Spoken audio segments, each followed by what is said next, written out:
আসসালামু আলাইকুম। আমরা আসছি আমাদের ইউনিভার্সিটি মোহাম্মদিয়া সুরাকাত্তার অ্যানিমাল ল্যাবে। এখানে আমাদের স্যার সানোয়ার হোসেন স্যার আসছেন। উনি আমাদের ইউনিভার্সিটিতে শিক্ষকতা করবেন ইনশাল্লাহ। আমরা দেখতেছি বিভিন্ন ধরনের প্রাণীগুলো এখানে আছে। মাশাআল্লাহ, they are playing.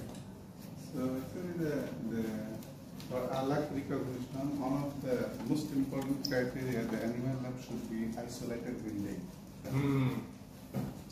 Ideally, yeah.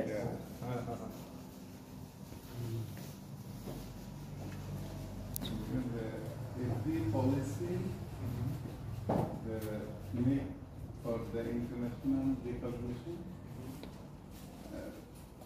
I think just the policy, they practice, definitely they practice.